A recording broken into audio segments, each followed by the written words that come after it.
Hi, welcome back to video 2 in the Social Security series. What I want to do is review some Social Security basics, but before we do that, I want to have a quick pop quiz. And it's pretty straightforward. I have a question. How many parts does Social Security have? A lot of folks, it's really funny, I'll get answers, 2, 3, 4. The correct answer for how many parts does Social Security have, it's 4. We have old age, disability income, survivorship, and lump sum. I'm going to ask another question. How many parts does Medicare have? And I get the gamut of answers from folks in the live audience, sometimes 2, 3, 4. They don't know. Just to set the record straight, there are 4 parts to Medicare. Part A, Part B, Part C, and Part D. We have a program on Medicare. It's a full video series, and I'll explain a little bit further for each part. But I just think it's basically important to get some of the feel as we talk about these programs. A lot of folks don't even realize how many parts are in the program, but there are a lot of important things that need to be resolved. So knowing the basics, I kind of call it fun facts, is 4 parts to Medicare and 4 parts to Social Security.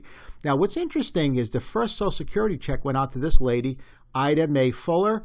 What's interesting, she had paid only a few dollars. She basically put in about $24, a little less than $25 over a 3-year period, 37, 38, and 39. She got her first check after retiring of $22.54. What's interesting is right from the beginning, this lady lived almost 100 years, so she was one of the first Social Security recipients that really collected way more than they thought she would ever collect it. What I find interesting is from the first check we paid out on Social Security, we started to have problems. We realized, I think maybe too late, that she only put in $25 and she wound up taking out a total of $23,000. So right from the beginning, Social Security began looking at some troubled numbers. As we look at this part of the video, we're looking at collecting early versus collecting later and claiming ages. As we go out through the entire series, most often I'll refer to FRA, which is the full retirement age, as being age 66. Now, it's important to understand that if your full retirement age is not age 66, then these numbers are not applicable. They're going to be a little different. So basically, we're looking at a very, very simple chart here, and the chart is saying this. As we look to retire early, we want to retire before age 66, we're going to see a reduction. So if you look to the left of the age 66, you'll receive 65. If you retire at 65, you'll see a 7% decrease in the benefit, which means that you'll get 7% less than you would have gotten had you waited to age 66. 64 is 13%, 63 is 20%. So basically, if you retire at age 62, your benefit will be 25% less than what it would have been had you waited to age 66. And contrary to that, or the other side, you're looking at if you wait longer than age 66, your benefit goes up. It's 8% roughly per year. 67, it's 8%. At 68, 69. At age 70, you got about 32% increase, 32% more than you would have gotten at age 66. Now, what's important is when they changed the laws a few years back, they used to be full retirement age was 65. They've changed that. It grew by 2 months annually until 1943. They kept it the same for 1943 to 54, but after 1954, it grows by 2 months per year until you hit the full retirement age, which would be 67 if you were born in 1960 or later. So it's very careful, folks, when you're talking out there to other folks or you're getting information and they say that XYZ, you have to be careful and determine what the full retirement age or how those numbers actually fit in.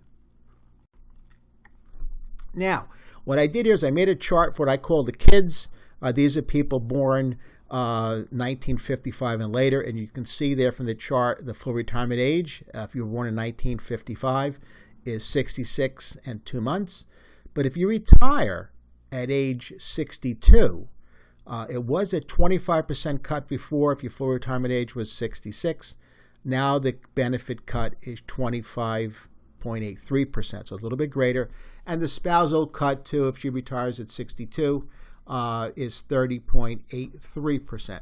So remember, it's important that when a lot of the numbers go out there, the numbers are really pertain to what your full retirement age is. That's the kind of key that really kicks off all the numbers.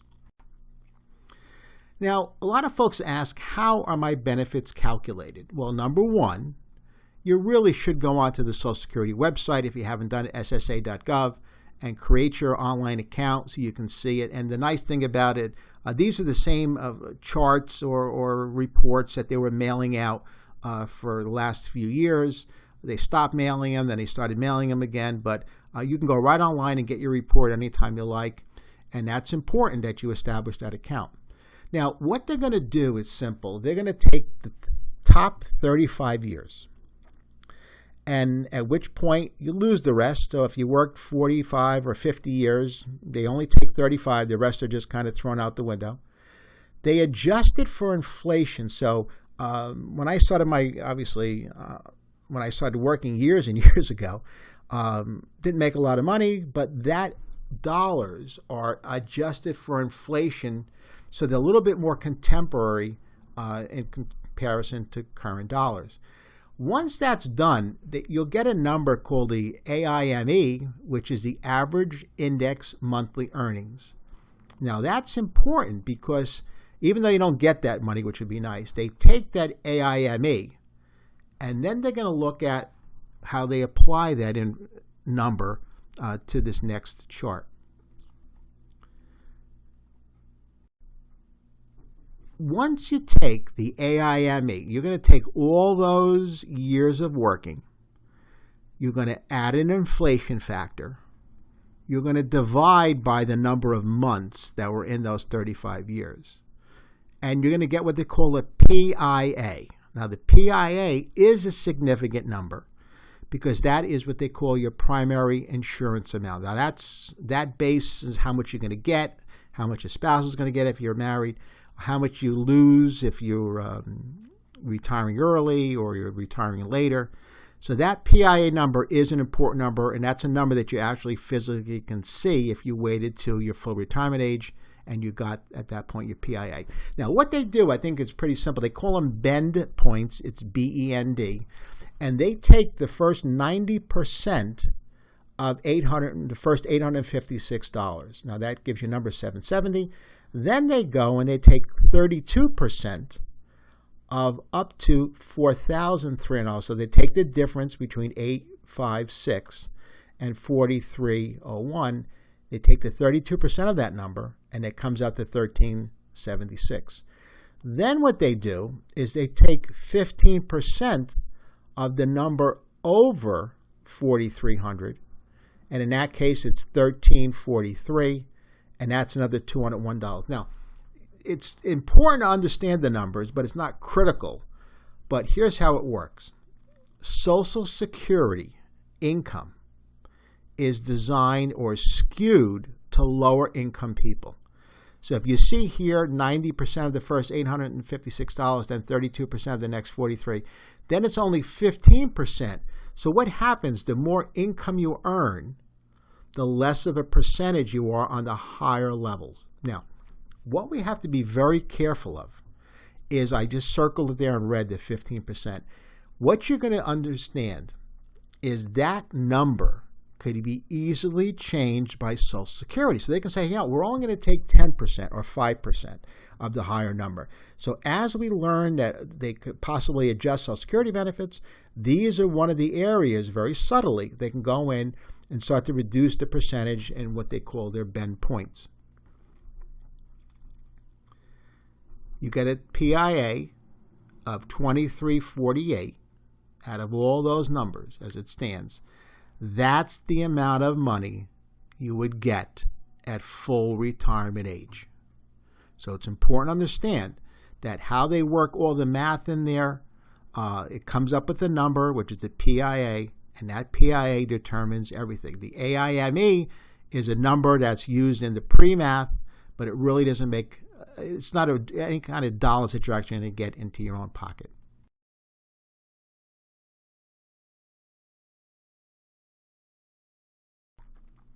Now, if you want to, the full table and charts to calculate your own, I had a few folks that wanted to do their own calculations. It's located in the back of my book, and I don't want you to ask where you can get a copy of the book. You should already have it. Now, looking at spousal benefits, how to determine, how much a spouse will get, it's pretty straightforward.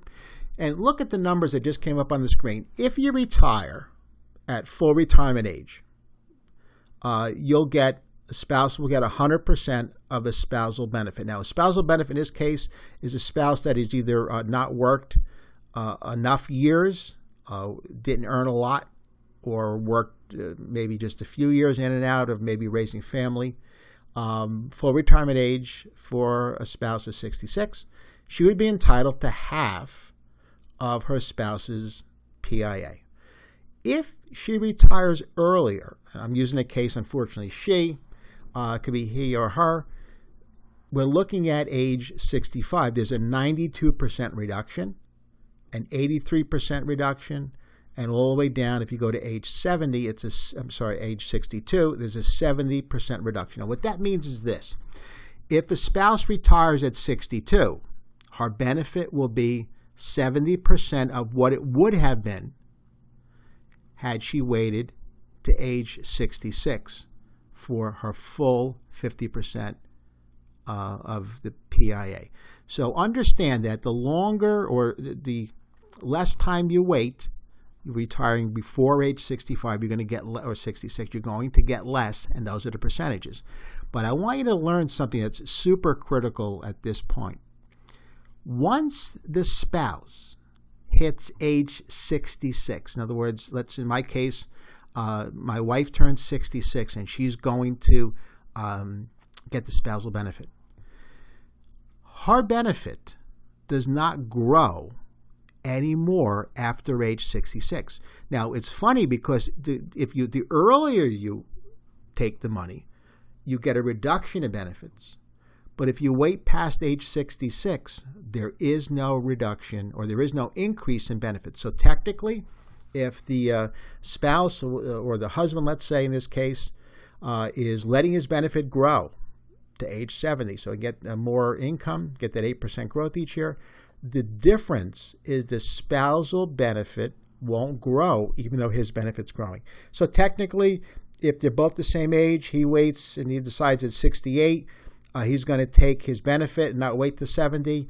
The wife's benefit will be exactly the same dollar amount as it would have been had she took the benefit at age 66. Even though his benefit's going to be higher, his PIA will be higher, hers will not change. So the real key point here, the takeaway, is that if you're collecting a spousal benefit, waiting past age 66 has no increase in benefit. You can't go back and collect it if you decide at age 68, I made a mistake. That money's just kind of lost forever. Remember, if your full retirement age is not 66, you can go to the Social Security website or contact me and get the correct chart. We kind of gave you a little quick shot with the other, what I called for the kids. Does anybody remember the 1970s TV commercial, the Un-Cola? That should bring back some memories. What we're looking at today is what I'm going to call the No-Cola. Now, cola is something that a lot of us, looked for in our Social Security as we came to retirement age. The COLA is the cost of living adjustment, and that's been used in the past to offset increases in costs, inflation. And we would get a rise in our Social Security payment, and that would help to offset the increase in inflation. Now, if you look at the chart on the left, or the numbers on the left, COLA increases from the 75 to 2015 averaged about 3.88% a year. But look as the time goes on, if you go from 1996 to 2015, you're looking at a 2.25% increase. And if you look over the last 8 years, it's been 1.2%. Now, the point that I'm trying to make here, is very critical. There is a lot more pressure on the economy, a lot more pressure on the Social Security system, a lot more pressure. So we're looking at a situation where our COLAs are going to be, if we get any, because we're not means tested out of them, are going to be extremely small, especially if they want to change the rate, how they measure CPI. Basically, for 2016, we're looking at a less than a 1% increase in COLA, if anything. So for all intents and purposes, COLA increases are really not going to happen if you have some means or a little bit more fortunate. So when we do the planning, it's important to understand that as we move forward, we need to plan with smaller or basically no COLA increases.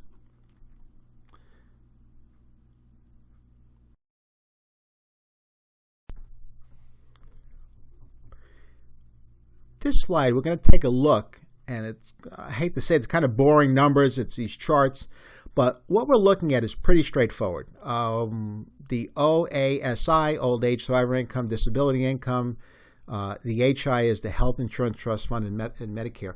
What I just want to show you, basically, if you look at the first line, the year the trust fund peaked in 2011 and 2003, what that's basically saying is that's when the trust fund had its most money without any outflows. That's all the money going in. That's the high watermark of that account. If you go down to the next little line, first year outgo exceeds income excluding interest.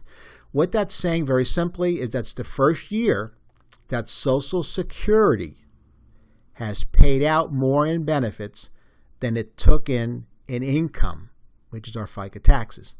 That's excluding interest. First year outgo, the next line is first year outgo exceeds income including interest. So what that's saying is this. There's a Social Security trust fund. The government's paying interest on that trust fund. So the first year the trust fund really started to take less in than it paid out was 2010. Now that interest each year is helping, and it's showing here at 2022, the first year that they have to now have more out, including the interest the government's paying on it, is 2022. If you look down the next line, the year the trust fund is depleted, you'll see the trust fund's depleted in 2035, and then you see I circled 2016. Now, what they were looking at is the disability trust fund ran out of money. So last year, Congress got together and they made some changes. They borrowed some money out. They just took out of the old age trust fund and they put it into disability. To do that, they say, well, we have to make some cuts because we need to find where the money is. So what they did is that's where that new legislation eliminated a lot of benefits.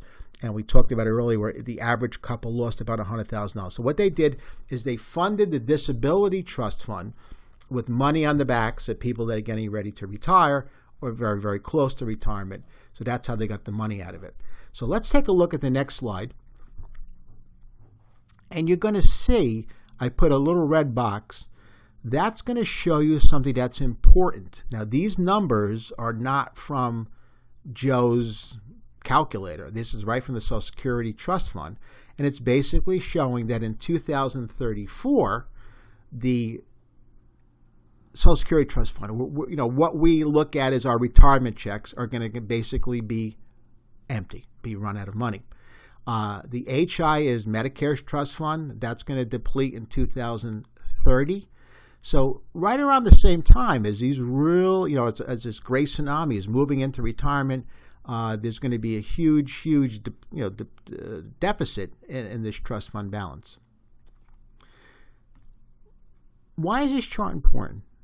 What's going to make this different? If we know it's coming, we need to prepare for it. So let's take a look at some ideas or how we can start to prepare and not get caught short when we need it most. First off, I want to tell you this. We spent the trust fund money. Folks will yap and go with different things. They should have put the money away. They should have. Basically, it's spent. They used it. It's gone. There's nothing they can do about it. today, what the government does is say, okay, we borrowed the money, but we're going to pay you interest on that money. And it's very simple. They pay 3-4%. It's different numbers for different dollar amounts in there. But they're paying a very good rate of interest on this money. But the question that we have to understand, or the fact, is that we are borrowing money to pay the interest. So let's take a look over here. The first year outgo, again, is 2010. When it exceeds interest, including the interest, is 2020. So what it's saying is this. These are kind of fancy footworks with the numbers. So basically from 2010, we are now taking in less money into the trust fund than we're paying out. But what the government's doing is they're borrowing money and kind of throwing it into the trust fund. And that's going to push it out to 2020. Now, it's kind of silly because we're actually borrowing money to extend the trust fund, but given government accountants, there's a lot that they can do that normally we couldn't do when we do our taxes. Here's what we need to do. If we're borrowing the money to pay the trust fund, which is fine, remember, we're going to have to continue to borrow the money to put the trust fund, to keep the trust fund balance growing. So as we're taking money out of the trust fund to pay beneficiaries, we're continuing to pay interest on that money. And in the future, as we continue to deplete the trust fund, we're still paying the interest on that to pay benefits. So what we're looking at simply is this. We have a trust fund that's there, and the government is borrowing money to put and make benefit payments, not only now, but they have to continue that in the future. The borrowing costs have to be paid back somewhere, and that's where we're going to see a lot of problems in the future. When we take a look at this chart, or basically we highlighted this, we're looking at a situation that this is where it becomes key. We're taking in less money, and this now has to get paid because the money's coming in from interest. And once it's done, now we start to deplete the trust fund. Right now, the trust fund is doing okay. We're throwing the interest in it. We're still basically have enough in there. We're not really depleting the trust fund. What happens in 2022, 2021, 2020, right around there, we're going to take money out of the trust fund.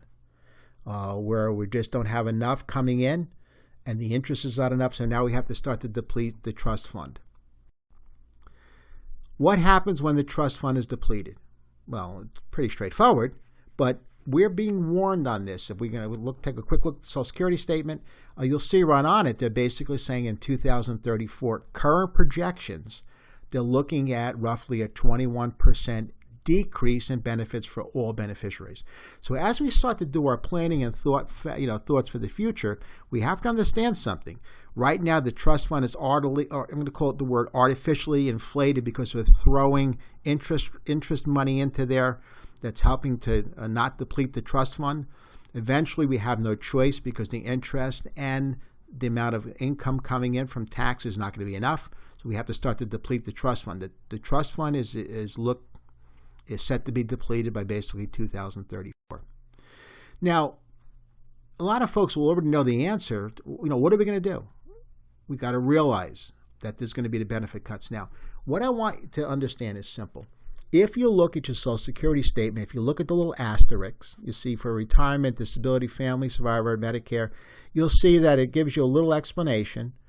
Your estimated benefits are based on current law. Congress has made changes, but as it's done in the past. So they're really looking at there's only enough to pay about 79% of benefits. So here's the problem. We know this. Many times when you do your Social Security planning, that planning has to include that in 2034, there's going to be a 21% reduction. There's no way they're going to get money out of thin air.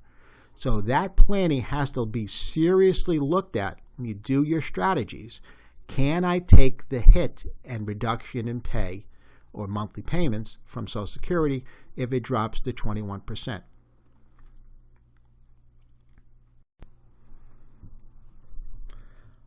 A lot of folks are concerned, can I work and still collect benefits? Well, the answer is yes. And I normally joke with a lot of folks is, what is a wife, in this case, a wife's definition of retirement? And it's funny, I get the answer is, all different things. The answer is pretty straightforward. A wife considers retirement is basically twice the husband and half the money. So what could you do? Could you go back to work once you took your Social Security benefit? The answer is yes. You have a choice of retiring of going back to work before age 66 or after. If you go back before age 66, which is the full retirement age, remember that number could change depending on your year of birth. But if you go back, let's say anywhere between 62 and 65, there's an exempt amount. In other words, if you earn more than $15,720, you're going to lose a $2 or $1 reduction for every $2 over that amount. Now, the key part here to remember is this. If you have to pay back the following year X amount of dollars, whatever the number may be, it's not prorated over the whole year. In other words, you're not going to lose so much per month. What hurts is that you'll lose Social Security for a number of full months. So technically, if you owe, let's say, X dollars and you're getting, X dollars a month, you may not get a payment for January, February, March, April, or May with no payments. And then you'll pick up again in June or July.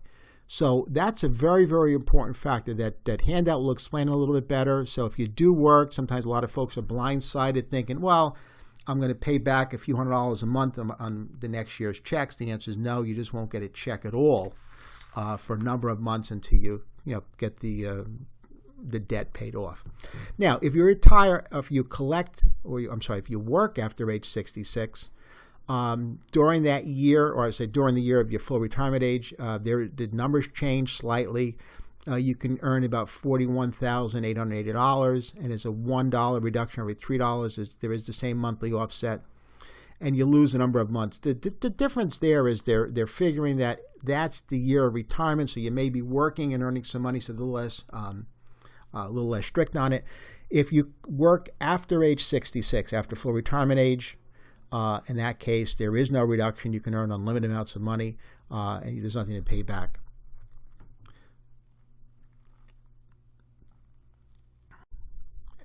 That's the end of Section 2. Let's do a quick review of some of the highlights. Lots of stuff in this section. We talked about the 4 parts of Social Security and Medicare. We reviewed collecting early versus collecting later based on age 66. Remember, that's important. How your benefits are calculated. You can do your own calculations. It's in the back of the book if you like. The unCOLA versus no COLA. We really need to not count on a lot of COLAs as far as increases go. We reviewed the trust fund that's in trouble. We also took a quick look at your Social Security statement and the cuts in coming benefits. And we also looked at working and receiving benefits. Thank you for doing part 2. Hi, I want to congratulate you on finishing Section 2 of your video series. Again, I want to stress if you have questions, make sure you take advantage of the Q&A, review your handouts, and you always have the chance to go back and review the video as we go forward. I'm very excited, looking forward to seeing you at the end of Part 3. Thank you very much.